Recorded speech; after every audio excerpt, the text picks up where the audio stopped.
Hello everyone. Welcome to chapter 152 of The Last Thoughts of a Busy Mind. This one titled Moments. My drink today is some mojito syrup and water, which I have in a glass bottle that I can't open with one hand, so I can't actually drink any of it for your listening pleasure. Okay. I can't, and this is bad because this might be the episode I actually do need a drink at hand. Because if I do sound sexier than usual, it's because I'm sick.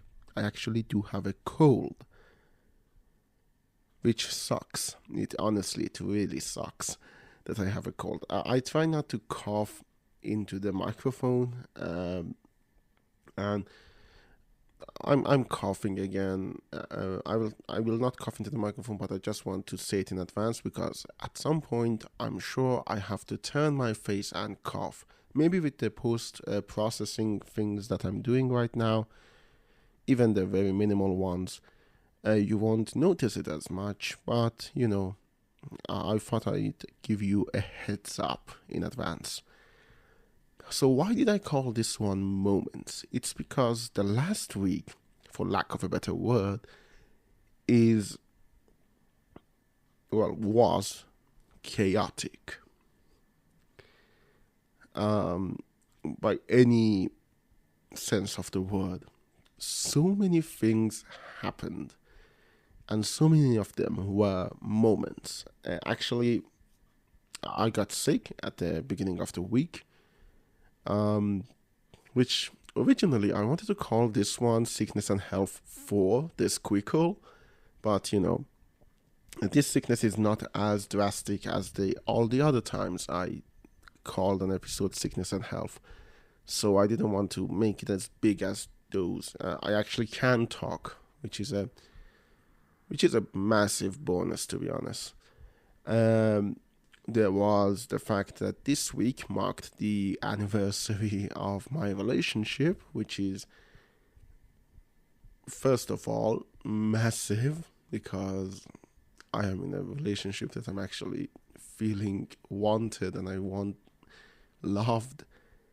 And it's the longest one I had. It was my first anniversary of all time, and it was very special. The minute you're listening to this, which is around 8 p.m. on Friday, my time zone, it's actually also the anniversary of the death of my friend. It's the 5th year anniversary of it.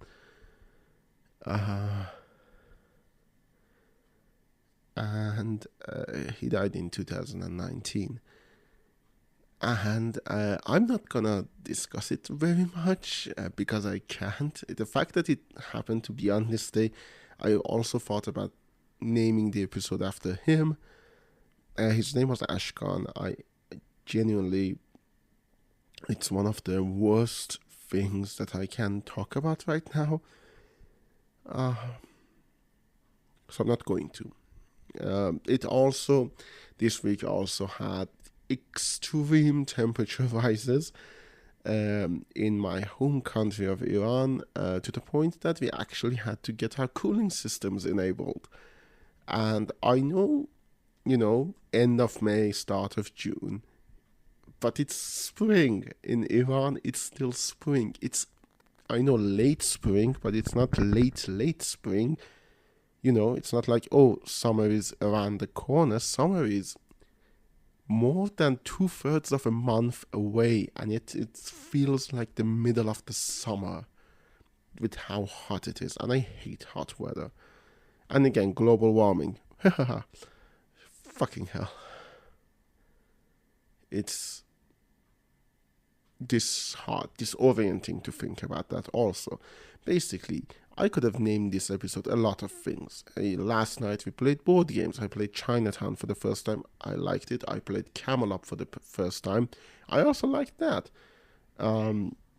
It's also May 31st might be the kind of, yeah, the fifth month anniversary of my depression streak starting late January, and keeps fucking me up at every turn, to the point that even in my moments of happiness, I cannot feel truly happy because of the depression that I feel.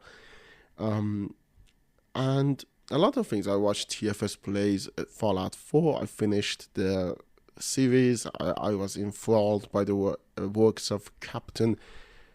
I'm not going to do the whole title. It's a long title. But Richard Ravager the Third. I'm sorry, I'm not going to do the full title. I actually thought about writing the whole thing down in my notes, but no. Good joke, cannot do it.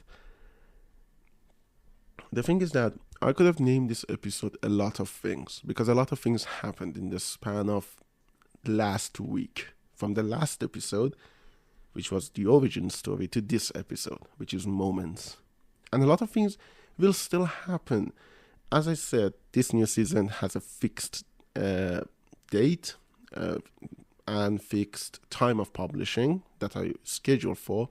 So by the time you listen to this, my day hasn't even begun yet for me in real life. By the time you're listening to this, the day is ending. And so a lot of things have happened to this day.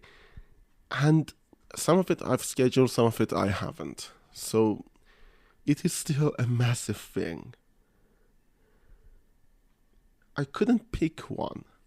All of them, I'm not going to say all of them are of equal importance. A couple of them are very high priority.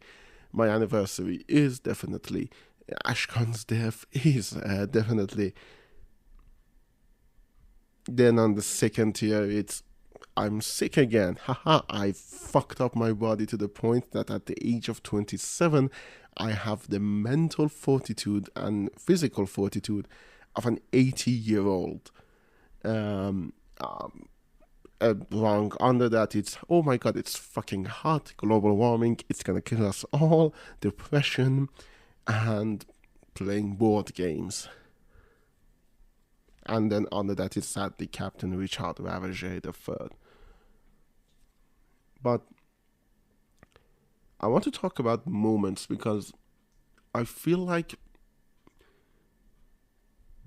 in my brain, at the very least, I tend to think of moments as these fixed points in time, you know? Something that when you look back at, you feel like, oh, I should put a pin here because that's going to be important later.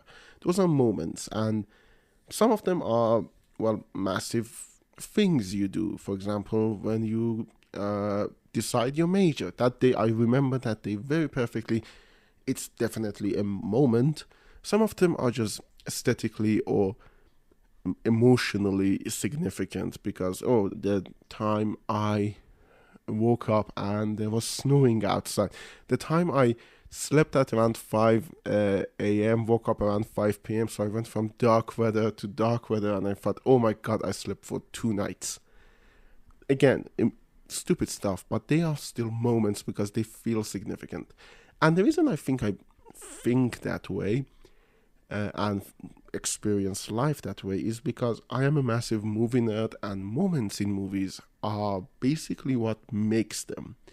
You know, oh, I watched the Fallout TV show. I forgot. The last 3 days I watched the whole Fallout TV show, and let me actually start with a good moment from there.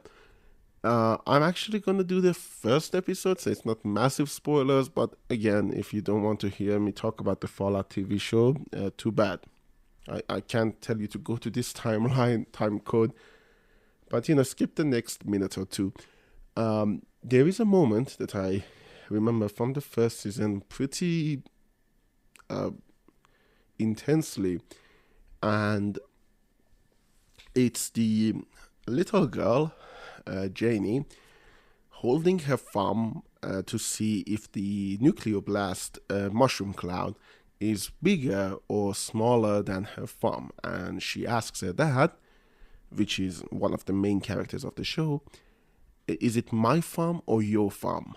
Now, this little moment, again, it's written to be a moment, it's shot to be a moment, it has significance.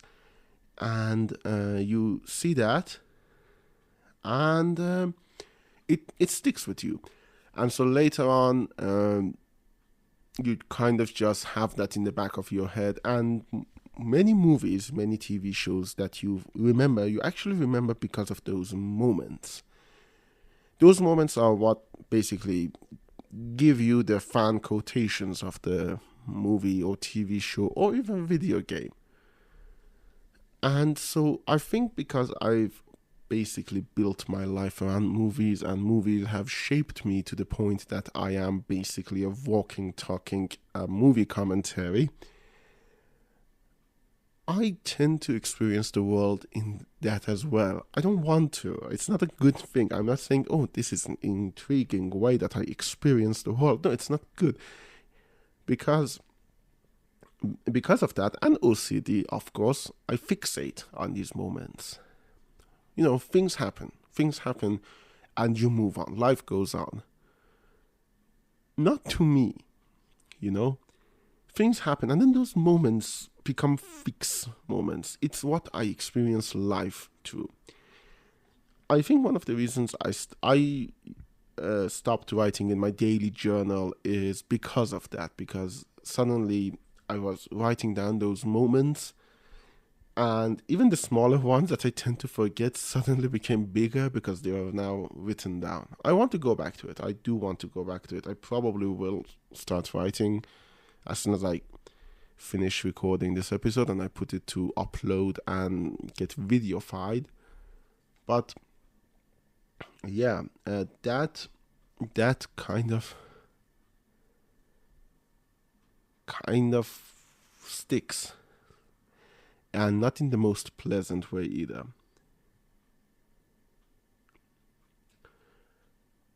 I talked about my anniversary, and it is a massive moment for me. I remember things from it that no normal person probably will remember. I remember the temperature, which was 32 degrees centigrade. Yeah, it's fucking hot.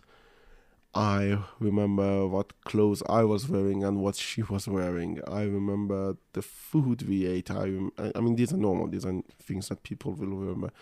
But then I remember the exact text I sent her when I got home. I remember when I was lying down and I saw her story, and then I posted my own story, which was a reminder of the story I posted on the day a year ago. And in the span of reading her story and posting mine, I started to remember every other moment that I had with her. 90% of them sweet. 90% of them fantastic. Around 8% of them I fucked up massively. I made a bad joke. I made a not so funny gesture. I did something wrong. 2% of them fights that for a second in my head, because I live the life in the moments, all of them became of equal importance. If I was writing this relationship as a movie, all of these moments would be significant. And you know what? No, they're not. Yes, we fought, but we made up. We're still together. Yes, I made mistakes, but I tried to apologize and I tried to better myself. It's not like they're fixated. Yes, the moments were sweet, but they belong to when they belong.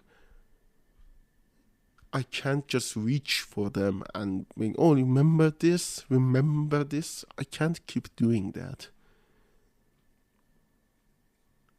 And this becomes an issue when it comes to my depression, because my depression, oh my god, I feel like I'm talking about an alien creature, but my depression has these cute things that it does. For example, it keeps reminding me of loss. Today in particular, I know it's not going to be easy for me because of the massive loss, but it keeps reminding me of loss. Whether it's the fact that I lost my iPod, someone stole it from my pocket, or that time my grandma's house became burglarized, or how I lost my grandpa, or how I lost my other grandpa. Actually, one of the first episodes of like this show is about my grandfathers. About the time I deleted my video on Brazil because it was so poorly made, but I kind of wish that I had kept it. It would have been fun to just have it in the archives.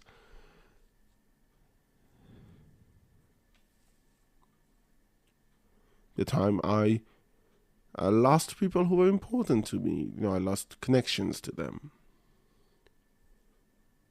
All of those losses become massive in my head. And sometimes I lay down and I can't function because, remember all of the losses. And all of those losses, every single one, have moments attached to them. Moments that I remember as vividly as a movie moment, Probably because I like movie score so much, it also has its own musical score underlining it. Oh.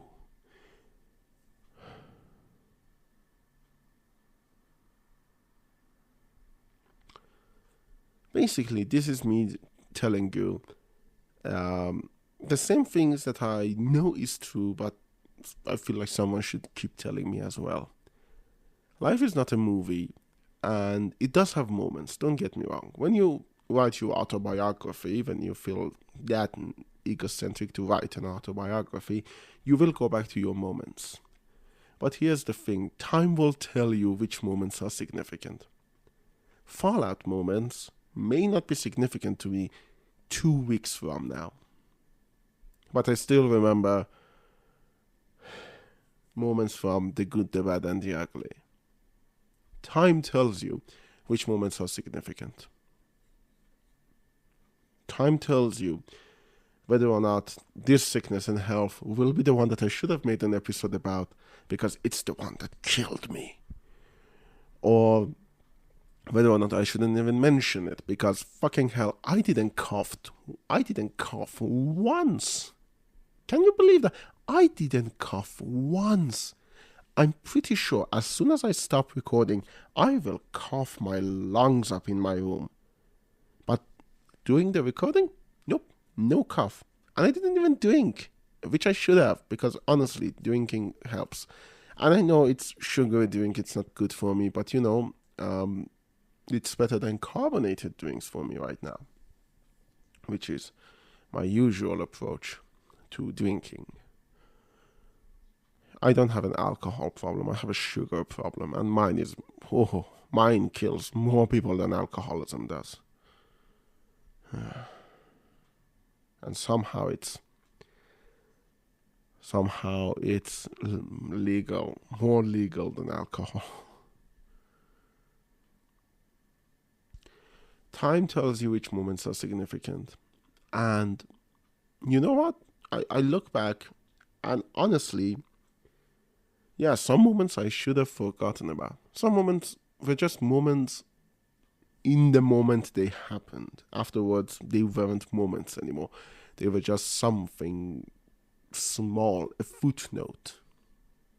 A scene you have to rewatch the movie to remember, oh yeah, this.